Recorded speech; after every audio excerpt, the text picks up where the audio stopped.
Bom dia, amigos. Estamos aqui mais um domingo, dia 7 de agosto de 2022, para mais um culto matinal dominical, entregando o primeiro dia da semana a Deus, o nosso destino, a nossa vida, tudo aquilo que o Senhor tem para nós, que seja o Senhor a nos direcionar a nossa vida, tudo que fizermos, nós queremos a orientação do Senhor. Eu vou iniciar cantando um hino do Inário Evangélico 350, chama Direção Divina. Que as nossas vidas estejam na direção divina. As tuas mãos dirigem meu destino, ó Deus de amor, bom é que seja assim. Teus são os meus poderes, minha vida. Em tudo eterno, Pai, dispõe de mim. Meus dias sejam curtos ou compridos, passados em tristezas ou prazer. Em sombra ou luz é tudo como queres, e é tudo bom se vem do teu querer. As tuas mãos dirigem meu destino, por mim sangraram na infamante cruz. Por meus pecados foram traspassadas, e nelas posso descansar, Jesus. Nos céus erguidas, sempre intercedendo, as santas mãos não pedem nunca em vão. Ao seu cuidado, em plena confiança, entrego a minha eterna salvação. As tuas mãos dirigem meu destino, o acaso para mim não haverá. O grande Pai é justo e benfazejo, e sem motivo não me afligirá. Encontro em seu poder constante apoio. Forte é seu braço, insone o seu amor. E ao fim entrando na cidade eterna, eu louvarei meu guia e salvador. Amém. Que esse hino seja realmente a nossa vida nas mãos de Deus. Ele dirige a nossa vida, o nosso destino, e o acaso para nós não haverá. Eu vou ler agora Eclesiastes, capítulo 12. Vou começar no 11:9. A mocidade e depois a velhice. Alegra-te, jovem, na tua juventude, e recreie-se o teu coração nos dias da tua mocidade. Anda pelos caminhos que satisfazem ao teu coração e agradam aos teus olhos. Sabe, porém, que de todas estas coisas Deus te pedirá contas. Afasta, pois, do teu coração o desgosto e remove da tua carne a dor, porque a juventude e a primavera da vida são vaidade. Lembra-te do teu Criador nos dias da tua mocidade, antes que venham os maus dias e cheguem os anos dos quais dirás, não tenho neles prazer. Antes que se escureçam o sol, a lua e as estrelas do esplendor da tua vida, e tornem a vir as nuvens depois do aguaceiro, no dia em que tremerem os guardas da casa, os teus braços, e se curvarem os homens outrora fortes, as tuas pernas, e cessarem os teus moedores da boca, por já serem poucos, e se escurecerem os teus olhos nas janelas, e os teus lábios, quais portas da rua, se fecharem, no dia em que não puderes falar em alta voz, te levantares à voz das aves, e todas as harmonias, filhas da música, te diminuírem, como também quando temeres o que é alto, e te espantares no caminho, e te embranqueceres como floresce a amendoeira, e o gafanhoto te for um peso, e te perecer o apetite, porque vais à casa paterna, e os pranteadores andem rodeando pela praça. Antes que se rompa o fio de prata, e se despedace o copo de ouro, e se quebre o cântaro junto à fonte, e se desfaça a roda junto ao poço, e o pó volte à terra como era, e o espírito volte a Deus que o deu. Vaidade de vaidade, diz o pregador, tudo é vaidade. O pregador, além de sábio, ainda ensinou ao povo conhecimento, e atentando e esquadrinhando, compôs muitos provérbios. Procurou o pregador achar palavras agradáveis e escrever com retidão palavras de verdade. As palavras dos sábios são como aguilhões, e como pregos bem fixados as sentenças coligidas, dadas pelo único pastor.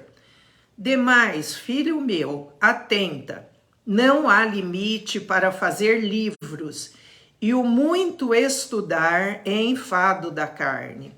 De tudo que se tem ouvido, a suma é: teme a Deus e guarda os seus mandamentos, porque isto é o dever de todo homem. Porque Deus há de trazer a juízo todas as obras, até as que estão escondidas, quer sejam boas, quer sejam más. O último capítulo do livro de Eclesiastes, escrito por Salomão, o pregador. Vamos orar antes de iniciarmos o nosso estudo bíblico. Senhor nosso Deus, nosso Pai, nós te damos graças, Senhor, pelo dom da vida que o Senhor nos concede vivermos cada dia das nossas vidas, desde a mocidade, a idade média, a velhice, estarmos sempre, Senhor, confiando no Senhor. E quanto antes nós buscamos conhecer o Senhor, mais felizes seremos, porque o Senhor é o nosso conselheiro, o Senhor é que dirige o nosso destino quando nós entregamos nossas vidas nas tuas mãos. Obrigada, Senhor, porque o Senhor está conosco sempre e nada do mal virá sobre nós. Nenhum desígnio que não seja o teu pode estar sobre a nossa vida, porque confiamos no Senhor. Abençoa, Pai, a cada um de nós, eu, Michel, nossa família, nossos filhos, nossos netos, que o Senhor nos guarde, andarmos sempre no caminho do Senhor e que ninguém fique fora da tua tão grande salvação. e também a todos que participam conosco, que todos sejam guardados, protegidos, abençoados, e também todos os seus familiares, que a tua bênção, a tua cura, a tua libertação e a tua salvação alcance a todos. Abençoa agora, ó Deus, a palavra que vamos estudar. Sê com o Michel, derrama sobre ele a unção do teu Espírito Santo e que ele possa falar, dirigido pelo Senhor, com sabedoria a cada um de nós. Nós te louvamos, te agradecemos pela vida, pelo dom da vida, pelo cuidado que o Senhor tem nos proporcionado. Obrigada, Senhor, por tudo, em nome de Jesus. Amém.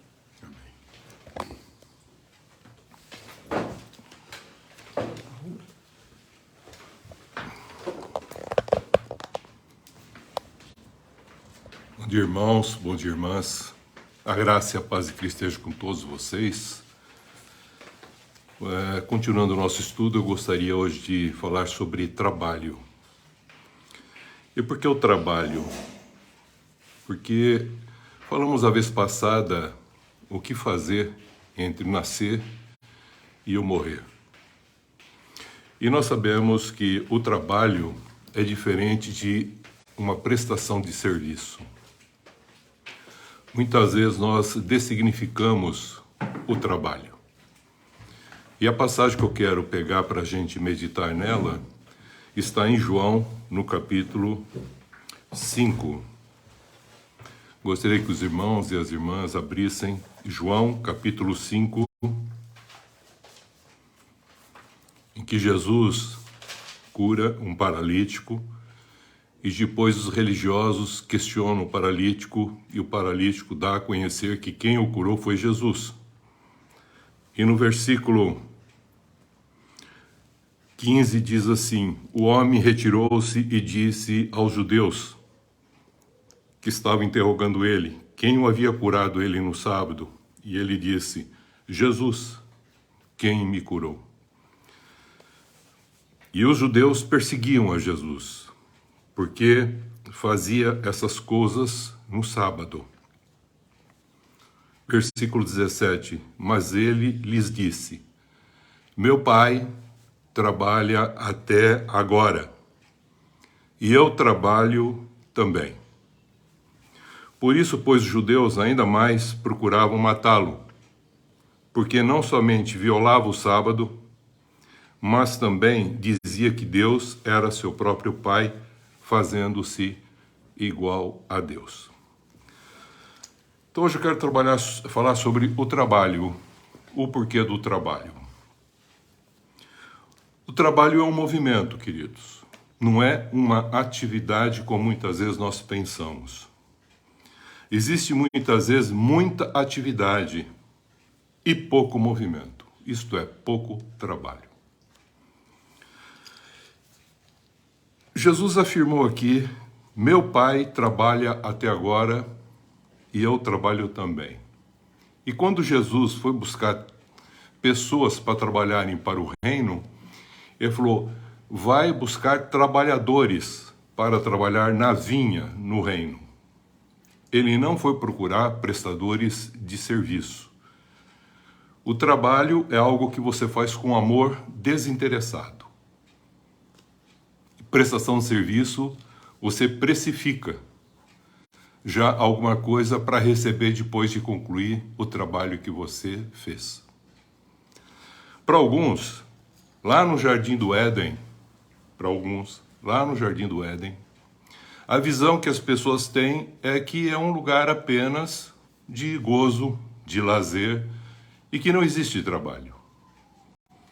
Mas está escrito lá em Gênesis 2,15 que Deus colocou o homem no jardim do Éden e o mandou guardar e cultivar. Guardar e cultivar é exatamente a essência do que nós falamos do trabalho. Mas depois ele foi dessignificado, o verdadeiro sentido do trabalho. O jardim, o universo, tudo que foi criado pertence a Deus. Até nós, formados para a honra e a glória de Deus, também pertencemos a Deus. Nós não temos posse, nós somos a posse. E somos administradores. Por isso que ele falou, guarda e cultiva, cuida disso que já está pronto. Seja um administrador de todas as coisas que vêm às tuas mãos. E por isso que a pessoa vai cultivando, vai guardando, vai regando, mas o interessante, quem vai dando o crescimento não é o ser humano que está fazendo essa atividade, mas é o Deus, o agricultor, que mandou a gente fazer essa atividade no seu campo, aonde ele já preparou para nós fazermos e desenvolvermos esse trabalho. Então, o trabalho tem uma relação com a natureza santa de Deus e a natureza santa que há no homem, que ele havia formado a sua imagem e semelhança. Então, a nossa identidade, a nossa origem, a nossa semente, o fundamento da nossa existência é ter sido formado à imagem e semelhança de Deus e restaurado depois em Cristo essa imagem e semelhança. Então, nós vemos que o trabalho dado ao homem para cuidar e cultivar não tem um propósito de guardar para si, obter as coisas para si, fazer as coisas para si, mas para ser um administrador. Guarda isso, que é muito importante. Que é no trabalho e com o trabalho que a gente conhece Deus e prossegue conhecendo Deus. Na vida tudo é trabalho. E tudo dá trabalho, queridos. Dá trabalho para você nascer, é trabalhoso o nascimento, dá trabalho para isso, dá trabalho para você crescer, dá trabalho no desenvolvimento da sua vida, na sua maturidade, dá trabalho para casar, dá trabalho para você se relacionar, dá trabalho para você comungar, dá trabalho para você manter as coisas, manter as pessoas, ter amigos, manter a comunhão, exercer uma profissão, dá trabalho, tudo tem o trabalho. Trabalho, lembra que nós falamos, é um movimento de Deus na vida, que começa em Deus, princípio, e termina em Deus. Mas eu falei já a respeito disso, que nós temos um tempo nosso, e dentro desse tempo, nós temos o trabalho e ele transcende esse tempo também. O trabalho que não é vão, veja bem que eu vou afirmar agora, está lá em 1 Coríntios 15, 58. O trabalho que não é vão, quando esse trabalho é feito em comunhão com Deus, isto é, o trabalho no Senhor e não para o Senhor. É o trabalho em comunhão com Deus, em amor, com justiça, para expressar esse reino. Esse o trabalho que não é vão, é no Senhor e não para o Senhor. Está lá em 1 Coríntios 15, 58. O trabalho não está associado com o pecado. Muitos acreditam, tem gente que fala assim, esse trabalho cansativo.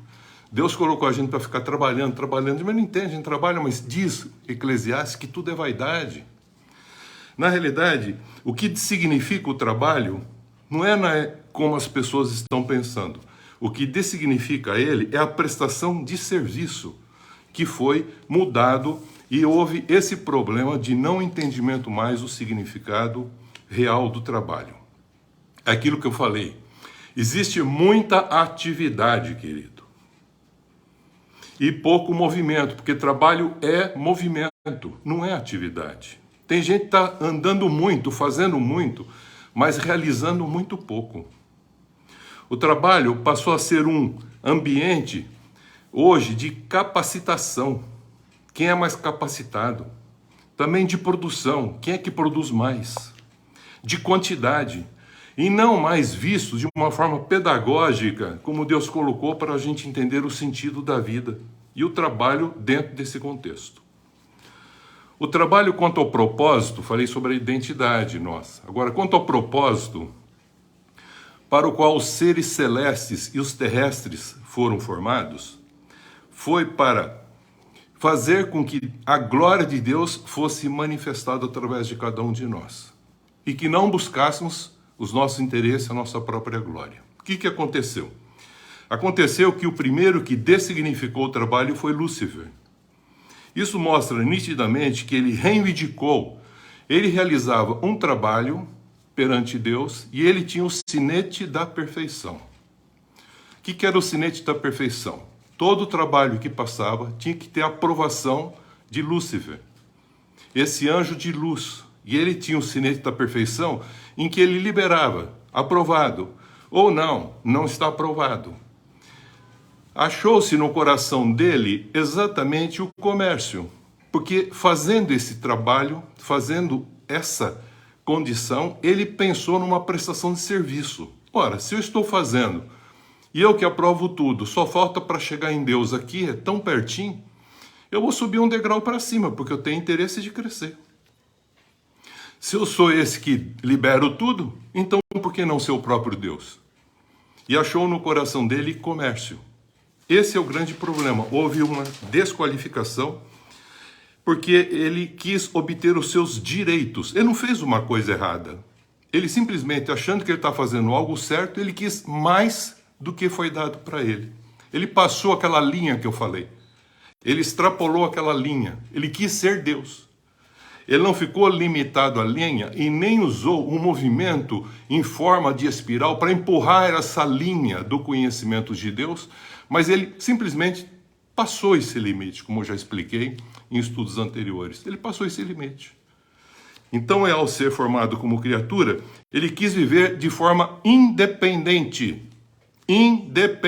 de Deus, fazendo a sua atividade e buscando nessa atividade a sua própria glória, e não dando glória a Deus, que deveria ser feito como criatura, um trabalho junto com o Criador. É no Senhor e não para o Senhor. Deus não quer um para o Senhor, mas Ele quer junto com Ele, interdependente com Ele. Então esse comércio para obter os seus direitos, obter poder e viver independentemente de Deus, o trabalho agora passa, na realidade, a ser expressado de uma maneira totalmente diferente. Então, o que era para ser graça, bondade, santidade, o amor expresso de Deus, aonde que o homem estivesse e as criaturas formadas estivessem, agora começa a sofrer um declínio, uma corrupção no trabalho. Por causa do quê? Exatamente para obter os seus direitos, privilégios, se vangloriar nos seus próprios interesses. Individualismo. Deixou de ser uma pessoa em comunhão com Deus. Então, nós vimos e afirmamos, para fechar agora, o trabalho. Deus trabalha, o Filho trabalha, mas ele não presta serviço para ninguém. Nem Deus presta serviço para alguém, e muito menos Jesus Cristo presta serviço para alguém. E muitos estão transformando isso também numa prestação de serviço, para obter, inclusive, dentro do sistema religioso, algumas condições de méritos e privilégios de ser um crente. O trabalho é o processo a ser realizado com Deus. Presta atenção nisso, queridos. O trabalho é o processo a ser realizado com Deus, e não o serviço a ser prestado para receber, obter paga e benefícios, inclusive de Deus. Então, o sistema religioso mudou muitas coisas. Por isso que aqui a gente vê nesse texto algo muito interessante. Os religiosos que estavam lá estavam questionando Jesus porque ele havia curado num sábado. E para o religioso existe o contexto do sagrado e também o contexto do consagrado. Então, nós vemos que sagrado e consagrado é muito próprio do contexto da religião. É um processo da antropologia, é da cultura, é aquilo que o homem cria. Mas o santo não tem nada a ver com o sagrado. O santo tem relação com a pessoa da comunhão com Deus. Então nós vamos encontrar muitas vezes essas duas expressões, sagrado e santo, como sinônimo, e elas não são. Você pode ter um lugar sagrado.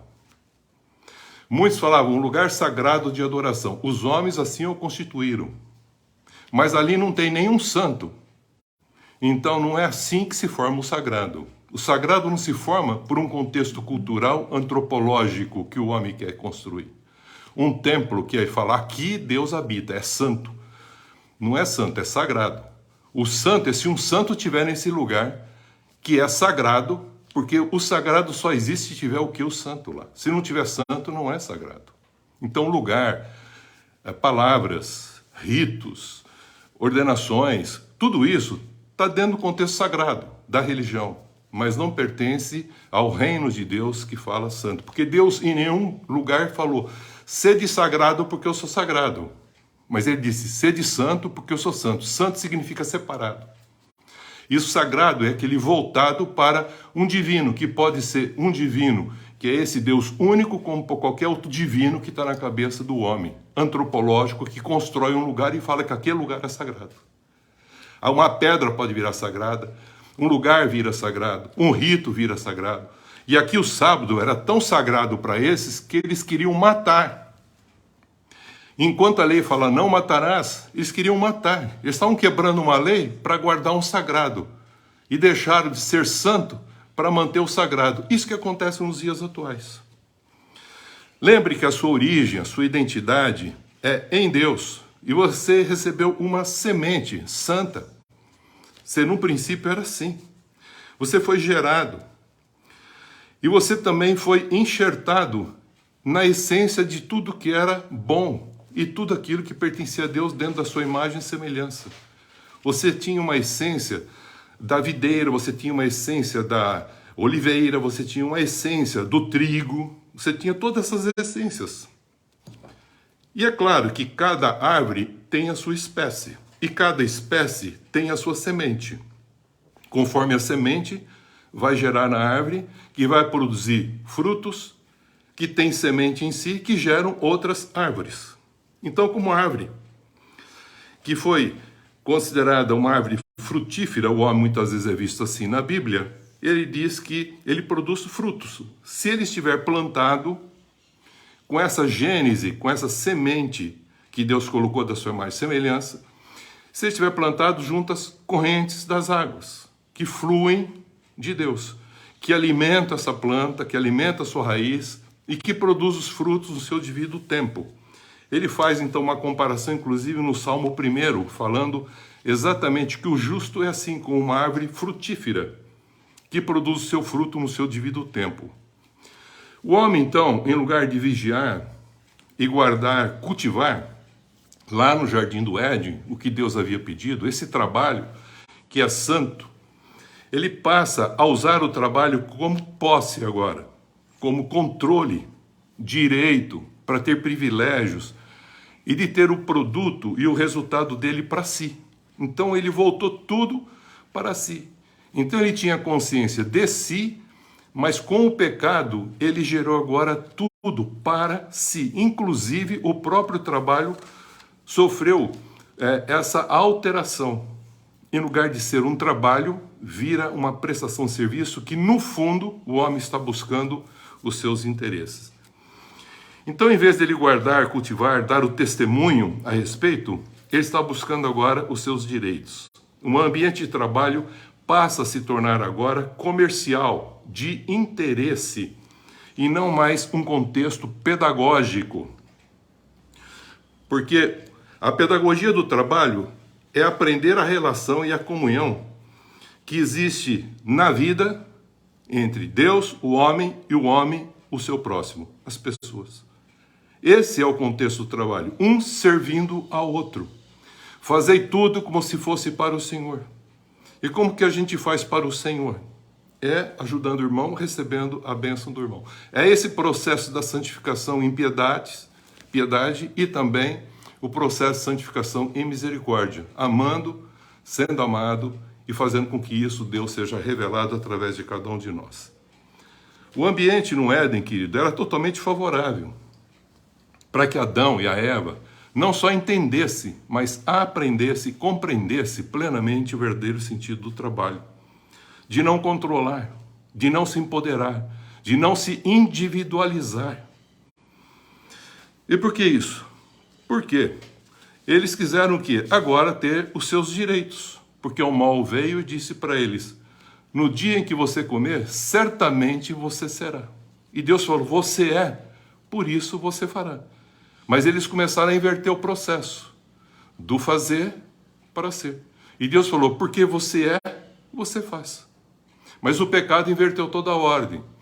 Veja, quando Deus procura o homem, a primeira coisa que ele pergunta do homem afastado de Deus não é o que você fez, como muitos na religião fazem. O que você fez para estar nessa condição?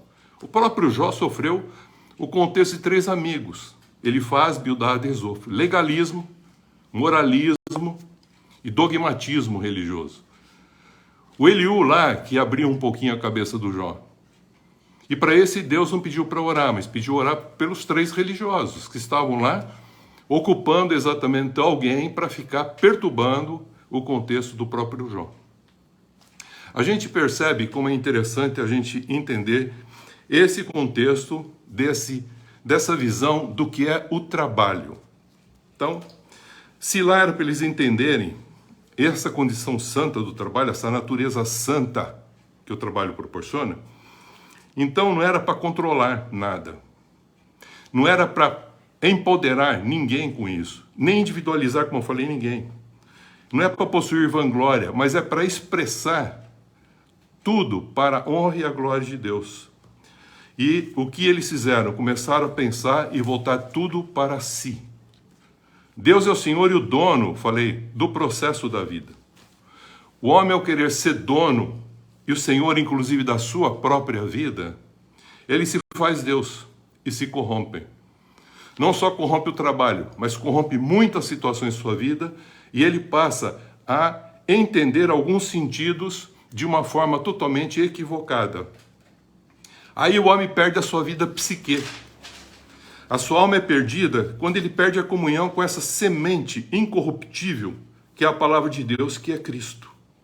E deixa de ser o alimento, esse Cristo, para a sua vida, como também se torna apenas esse alimento que veio como um grão para transformá-lo também numa semente, um grão para produzir muitos grãos, também ele não se torna nem grão e nem é alimentado por essa semente que é o próprio Cristo. E, consequentemente, ele vai simplesmente manter apenas o grão que dá a condição da sua salvação, mas não permite ele continuar crescendo. Então ele se torna uma pessoa chamada no sistema religioso de sagrado, e até mesmo consagrado por homens. Mas nunca é santo, porque Deus falou, sede santo, porque eu sou santo. Então, com a prestação de serviço, queridos, e não com o trabalho, há muita atividade, e abre a mão do processo transformador e fecundo que o trabalho proporciona. E assim desqualifica o contexto da própria semente que Deus mandou para a humanidade, que é o próprio Cristo.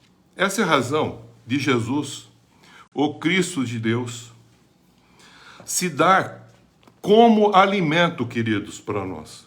Ele é o nosso alimento para dar vida, desceu do céu com esse objetivo. E ao mesmo tempo, ele veio ensinar, veja, é pedagogia, ele veio ensinar a semear as boas novas para as pessoas serem santas e perfeitas em comunhão com Deus e o seu próximo.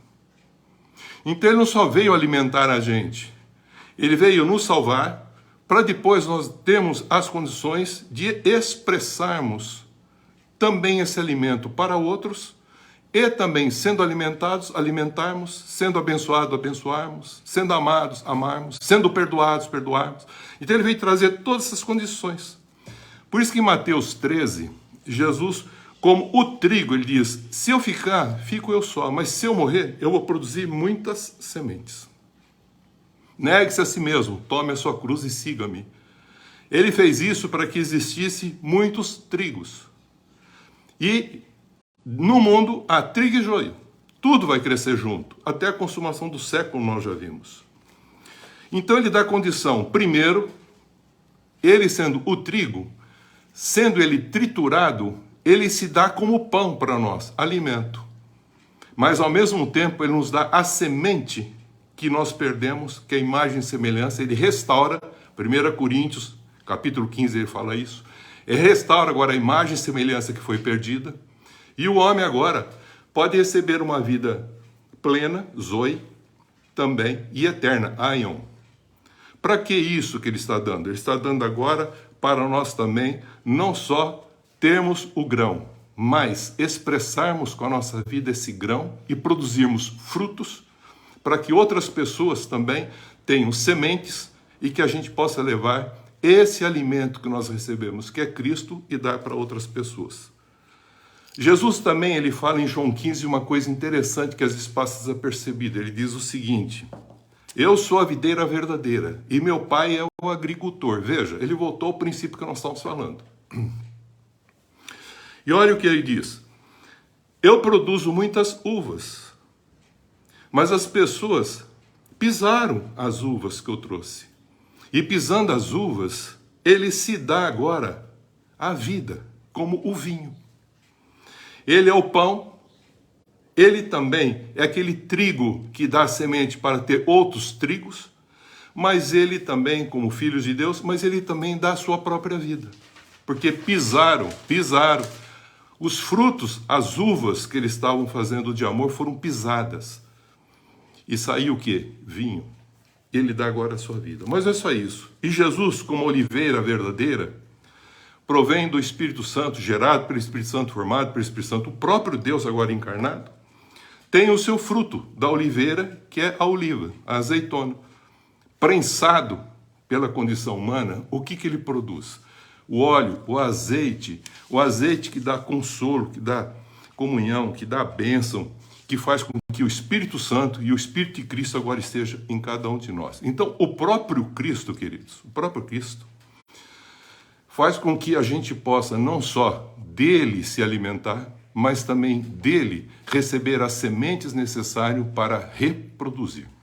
Essa é a razão, porque a teologia da prosperidade que os homens criaram e do direito de posse hierárquica que muitas vezes tem dentro do sistema religioso, está matando a teologia da generosidade e a justiça em amor. Então o reino de Deus está ficando de escanteio, porque ele falou: buscar em primeiro lugar o reino de Deus e a sua justiça. Eles estão procurando em primeiro lugar a religião e os seus direitos. Assim um homem, prestando um serviço para Deus, achou ser merecedor, queridos. Merecedor do quê? De direitos, de méritos, de privilégios, o que gerou o que nós chamamos o dilema religioso. Você sabe o que eu estou falando? Você entende o que eu estou falando? Sabe o que é esse dilema religioso? De ter a mentalidade de servo e escravo, procurar fazer para ser. É o contexto da lei. É o que Satanás falou: se você fizer, você será. E não de ser um filho por adoção em Cristo Jesus, uma filha por adoção em Cristo Jesus, um amado e uma amada por Cristo de Jesus e por Deus, tentando fazer alguma coisa e não crendo na provisão que ele já deu. Muitos crentes se acham sagrados e consagrados. Quero já ir para o finalzinho agora. Quanto à sua religiosidade, mas Deus diz para ser santo e viver em santificação e em comunhão, não só com Deus, com o Pai, com o seu Filho, na unção do Espírito Santo, mas também em comunhão com o seu próximo. Porque ele fala claramente, a santificação não é para ver Deus, queridos, é porque nós vimos Deus. E quem viu Deus, revela com a sua vida Deus para que outros possam ver. Por isso que ele diz, segui a paz com todos, isso depende de você. E a santificação que ele ajuda você a alcançar agora, essa condição, para que outros possam ver Deus através da sua vida. É isso que ele está falando. Sem santificação, disse, ninguém verá a Deus. Nem você vê sem a santificação. Ah, mas eu tenho salvação. Tudo bem, cresça em santificação. Cresça como uma espiral. Não fica virando em volta do rabo. Não fica em círculos religiosos. Cresça como uma espiral, como uma mola que vai crescendo e vai empurrando aquilo que eu falei, aquele limite, sem ultrapassá-lo, porque Satanás ultrapassou. O homem não consegue ultrapassar, ele consegue empurrar isso para conhecer Deus e prosseguir conhecendo Deus, como eu já expliquei. Então presta bem atenção, isso é fundamental, porque sem santificação nem você vê, e nem os que estão com você vão ver através de você o santo que está em você, que você quer revelar. Então não adianta falar, você tem que expressar. É esse contexto que você vai ver e não simplesmente a afirmação, eu sou salvo. Sim, todos já receberam a salvação, é de graça, você não faz nada para ter. Mas a santificação oração para frente, ele fala, abra os olhos, lembra que eu falei a vez passada?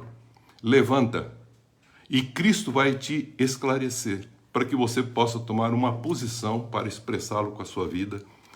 Aonde você estiver, onde você estiver, você vai revelar essa luz. Na religião, o lugar é sagrado, queridos.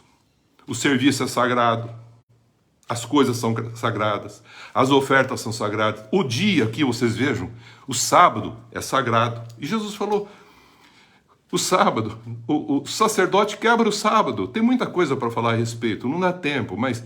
E ele falou, e por isso, ele não está errado, mas ele está fazendo uma atividade para o outro, porque a função dele, a profissão do sacerdote era expressar. E nós temos a nossa profissão de sermos sacerdotes de Deus. A nossa profissão não é para obter ganhos e benefícios, é servindo como se fosse o Senhor as pessoas, amando desinteressadamente, e o mais é consequência. Não é amando o dinheiro antes da bondade. A bondade vem, o dinheiro vem como consequência. Não se preocupa com o contexto do dinheiro, porque você não pode servir a dois senhores, a Deus e a Mamon. Ou você se dedica a um ou a outro. Mas tem gente que não pensa em Deus em primeiro lugar, pensa no dinheiro em primeiro lugar, inverteu a ordem. E eu já falei que o problema é de natureza santa e não de ordem. Se eu pensar na ordem, eu vou quebrar o contexto do princípio, que a natureza é primeiro. Você é santo, e sendo santo, sendo espiritual, você assim o faz. E anda em espírito, porque você o é. Você não precisa fazer alguma coisa para ser espiritual. Você já é espírito. Ele já te fez assim. Não muda esse contexto. Por isso, quando ele foi procurar o Adão, ele perguntou, onde você está? Você estava em comunhão comigo. Onde você está agora? Você não está mais em comunhão comigo?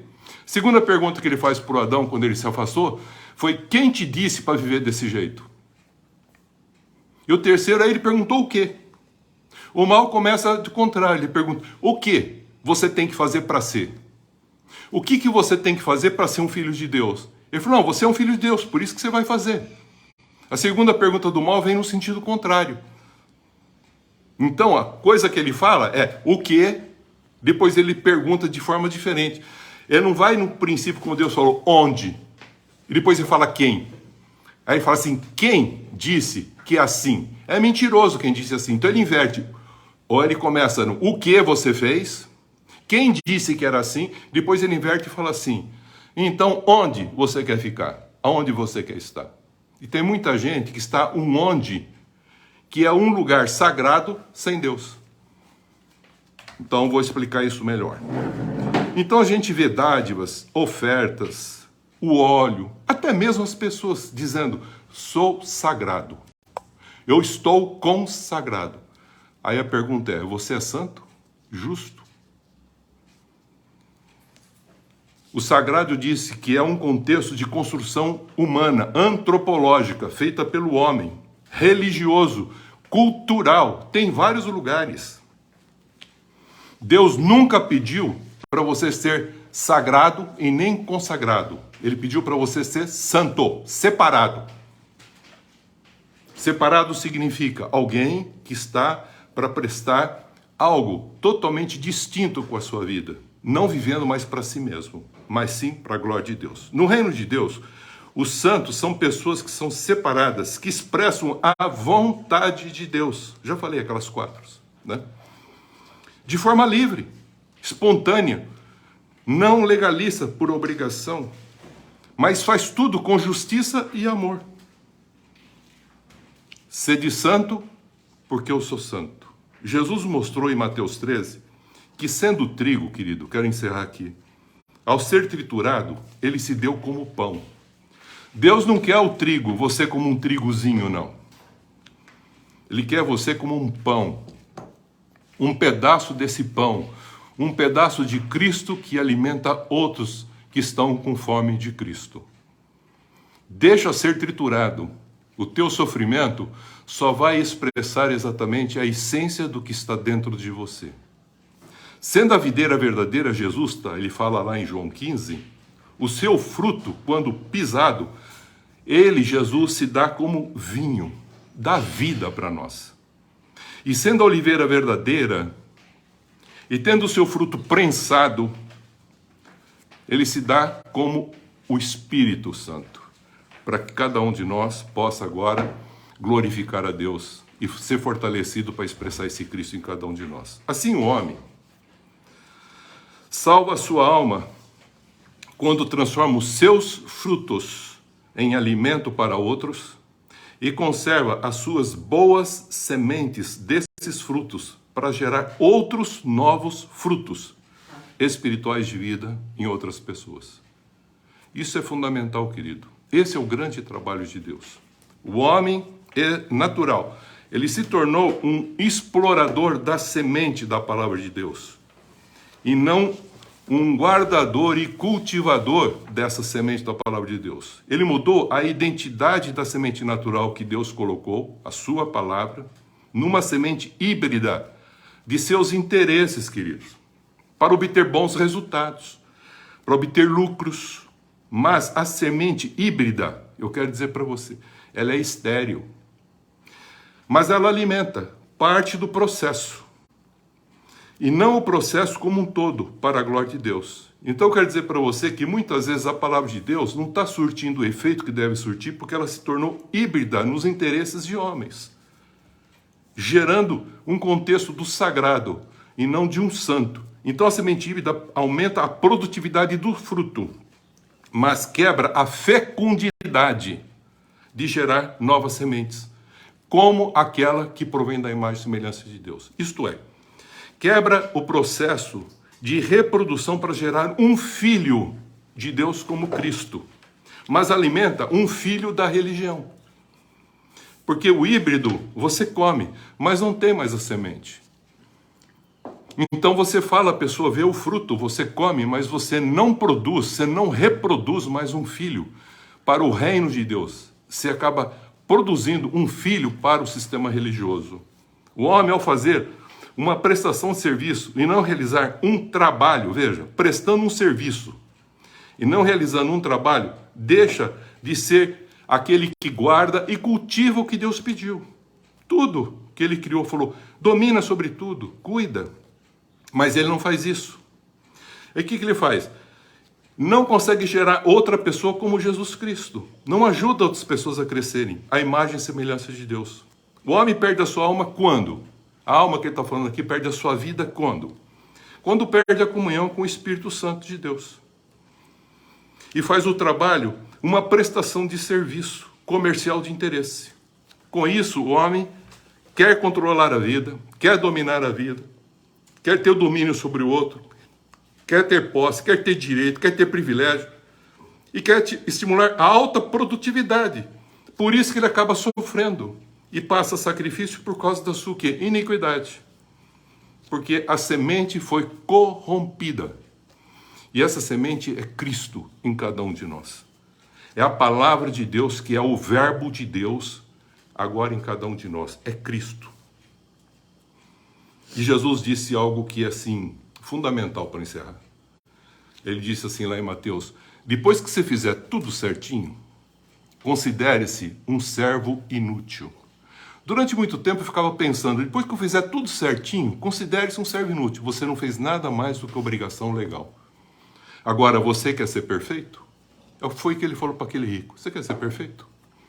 Negue-se a si mesmo. Toma a sua cruz e siga-me.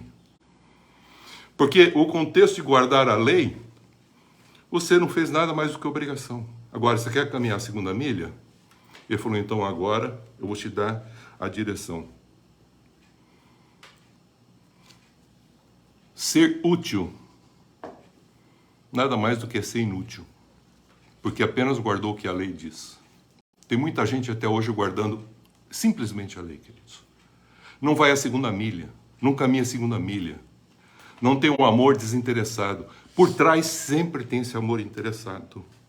Tem prestação de serviço, mas não tem trabalho. Tem muita atividade, mas não tem movimento, querido. Então aqui ele disse assim, nada mais inútil do que ser simplesmente útil guardando leis. A lei nos conduziu a Cristo e Cristo nos leva à perfeição em Deus. Viva a graça do amor desinteressado. Trabalha com amor, queridos. e encerro dizendo o seguinte: faça tudo como se fosse para o Senhor. No Senhor, o vosso trabalho não é vão. Que Deus te abençoe, que Deus nos abençoe e nos capacite a trabalhar e não mais a ficar prestando serviços. Trabalhe com amor desinteressado e não ficar prestando serviço em troca de benefícios e de bênçãos, inclusive no contexto religioso.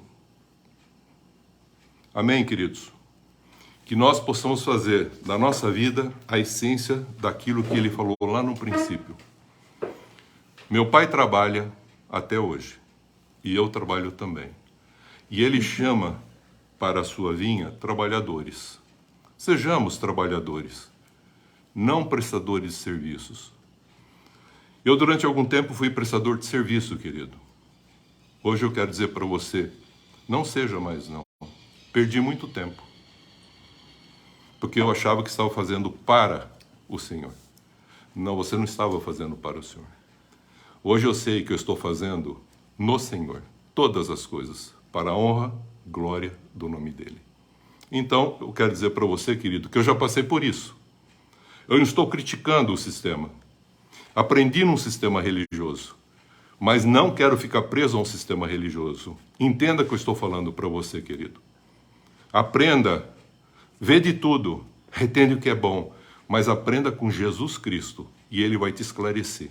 Exatamente isso, fazendo você tirar aquele contexto que ficou dessignificado pelo mal, fazer voltar agora para que você possa significá-lo de uma maneira plena, fazendo tudo em amor, sem interesse, para a honra e glória de Deus.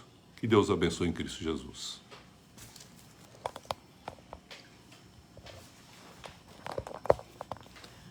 Amém. Mais um domingo, mais uma palavra abençoada. Tem uma música que fala: não tenha sobre ti um só cuidado qualquer que seja, pois somente um seria muito para ti.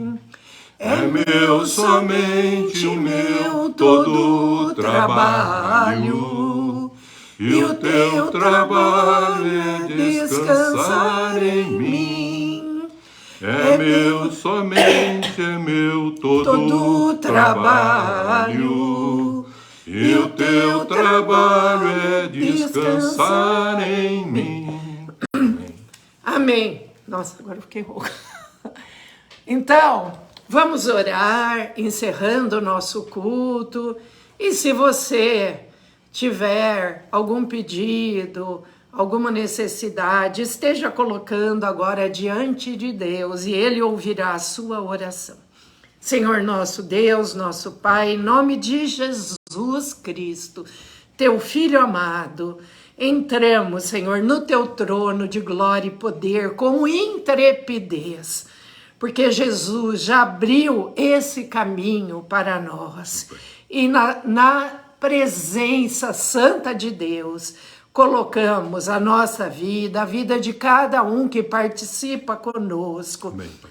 Se temos ainda que aprender alguma coisa, que o Espírito Santo esteja nos ensinando. Sim, e que não fiquemos andando em círculos, Pai, mas que possamos crescer em espiral. Amém, para atingir, Pai, o conhecimento pleno do Senhor. Amém. Ajuda-nos, Senhor, nesse crescimento. Sim, não nos deixe cair em tentação, sim, como Adão e Eva caíram lá no paraíso, mas que possamos ser humildes de espírito, ser santificados, sim, abençoados pelo Senhor. Amém. Obrigada, Senhor, por esse domingo iniciado com o Senhor, na comunhão e na presença do Senhor. Obrigada. Ó Deus, abençoa-nos o restante desse domingo, sim, dessa semana. Guarda-nos e que tudo o que fizermos seja para a honra e glória do nome do Senhor. Amém. e que nada façamos por vanglória, partidarismo ou interesses, Sim, Pai. mas por amor. Amém, Pai. Em nome de Jesus, amém. Amém. Nós iniciamos esta semana Nós iniciamos essa semana, e tomamos posse tomamos posse para nossas para vidas, as nossas vidas, para nossas famílias, nossas famílias, para nossos para os trabalhos, nossos trabalhos, de uma semana de uma bênçãos, semana de bênção, uma semana de uma vitórias, semana de vitória, sempre confiantes nas promessas de Deus. sempre confiantes nas promessas de Deus. E rejeitamos toda obra maligna contra nós. Rejeitamos toda obra maligna contra nós. E que não sejamos usados pelo mal. Que não sejamos usados pelo mal. Em nome do Pai, Em nome do Pai, do Filho, do Filho e do Espírito e do Espírito Santo. Santo. Amém. Amém. Deus abençoe a todos. Amém.